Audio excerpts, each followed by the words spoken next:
चलिए, अभी तक हमने कवर किए हैं अकाउंटिंग की मीनिंग, अकाउंटिंग के प्रोसेस, ऑब्जेक्टिव्स और इसके फ़ायदे क्या हैं। देखिए, जब भी किसी चीज़ के फ़ायदे होते हैं तो उसके डिसएडवांटेज ज़रूर होंगे और लिमिटेशंस ज़रूर होंगी। अब हम पढ़ेंगे कि अकाउंटिंग की क्या क्या लिमिटेशंस हैं।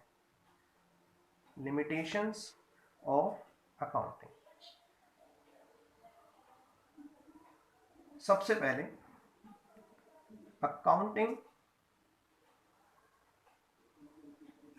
Is not fully exact. देखिए, इसका मतलब क्या है। हमने सेकंड प्रोसेस पढ़ी थी कि जो भी फाइनेंशियल डाटा होते हैं हम उन्हें मेज़र करना पड़ता है। ट्रांजैक्शन को रिकॉर्ड करने से पहले उसका कितनी मनी के साथ हम रिकॉर्ड करेंगे। कई बार होता क्या है कि हमारे पास एक्चुअल डाटा नहीं होता और हमें उस मनी को एस्टिमेट करना पड़ता है, मनी वैल्यू को, और उसके साथ हमें रिकॉर्ड करना पड़ता है। और एक ह्यूमन बीइंग का जो एस्टिमेशन होता है वो कभी भी ये कंपलसरी नहीं है कि उसका एस्टिमेशन 100% एक्यूरेट हो। वो ज़्यादा भी हो सकता है, कम भी हो सकता है।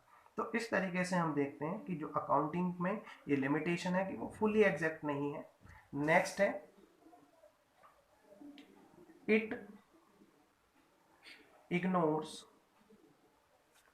Price level changes. अब इसका मतलब क्या है। सपोज कीजिए कि आपने एक बिल्डिंग परचेज की है, ठीक है, और जब वो बिल्डिंग परचेज किया आपने, एट दैट टाइम वो बिल्डिंग 10 लाख रुपए की थी, ठीक है, और आपने इसी वैल्यू के साथ अपने बुक्स ऑफ अकाउंट्स में इसे रिकॉर्ड किया है। और अब इस जो बिल्डिंग है वो मार्केट वैल्यू चेंज हो सकती है, आप भी जान सकते हैं। सपोज इसकी वैल्यू 12 लाख हो गई, 15 लाख हो गई, लेकिन जो ये प्राइसेस में चेंज आ रहा है इसका आपके अकाउंटिंग से कोई रिलेशन नहीं है। आप जो बिल्डिंग रिकॉर्ड करेंगे अपनी बुक्स ऑफ अकाउंट्स में सिर्फ उसी वैल्यू पे रिकॉर्ड करेंगे जो आपने खरीदी थी, यानी कि प्राइस लेवल चेंजेस को अकाउंटिंग के अंदर कंसीडर नहीं किया जाता। और जो वैल्यू पे आप रिकॉर्ड करते हैं हम उसे हिस्टोरिकल कॉस्ट बोलते हैं,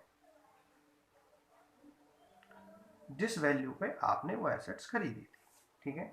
थर्ड एडवांटेज है, इट इग्नोर्स क्वालिटेटिव एस्पेक्ट। देखिए, इसका मतलब क्या है।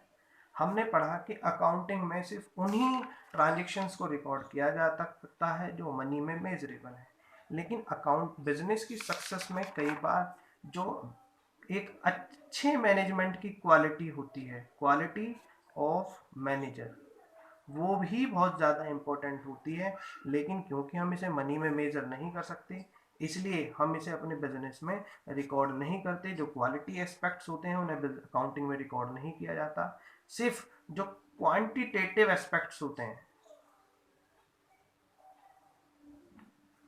उन्हें हम अपने बिजनेस में रिकॉर्ड कर सकते हैं। Clear.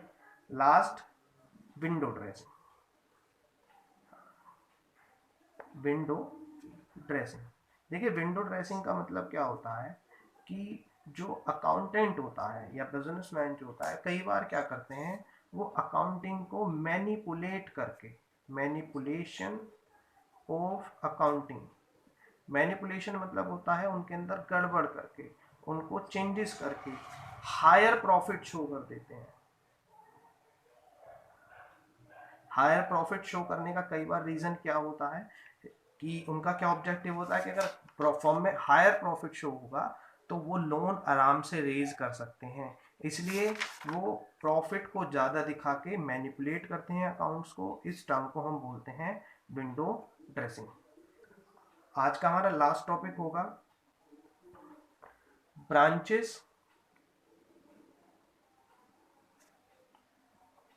Of accounting.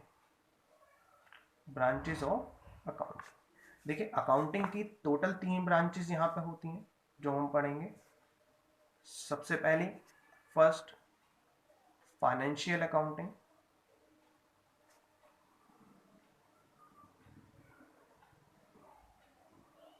Next, cost accounting.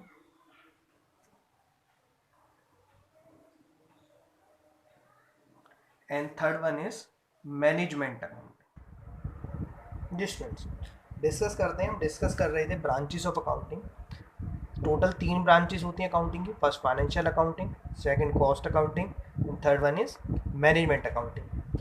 Financial accounting के अंदर हम profit and loss and financial position को पता करते हैं। और कॉस्ट अकाउंटिंग के अंदर सपोज कीजिए कि अगर एक कोई मोबाइल कंपनी है, ओप्पो मोबाइल कंपनी, जो एक मोबाइल मैन्युफैक्चर करती है, तो जो मोबाइल कंपनी है वो अपने प्रोडक्ट के प्राइस डिटर्मिनेशन के लिए कॉस्ट ज़रूर जानना चाहेगी, साथ के साथ ज़्यादा से ज़्यादा प्रॉफिट अर्न करने के लिए वो ये चाहेगी कि उसके जो प्रोडक्ट है उसकी कॉस्ट कम से कम आए। तो इस अकाउंटिंग के अंदर आप पढ़ते हैं कॉस्ट डिटर्मिनेशन और reduction in cost. Third accounting के अंदर मैनेजमेंट अकाउंटिंग में जो दोनों अकाउंटिंग है, फाइनेंशियल अकाउंटिंग, कॉस्ट अकाउंटिंग से जो इन्फॉर्मेशन मिलती है, उन इंफॉर्मेशन से मैनेजमेंट डिसीजन लेती है, यानी कि जो अकाउंटिंग है वो रिलेटेड टू डिसीजन मेकिंग है। और उनकी डिसीजन मेकिंग किस हेल्प से होती है? जो ऊपर की अकाउंटिंग है इनसे जो इन्फॉर्मेशन मिलती है। आपको क्लास 11th एंड 12th में जो अकाउंटिंग पढ़नी है वो फाइनेंशियल अकाउंटिंग होगी, एंड ये दोनों अकाउंटिंग आप अपनी हायर क्लासेस में पढ़ेंगे। आज के लिए इतना ही, बाकी कवर करेंगे नेक्स्ट क्लास में। Thank you, have a nice day.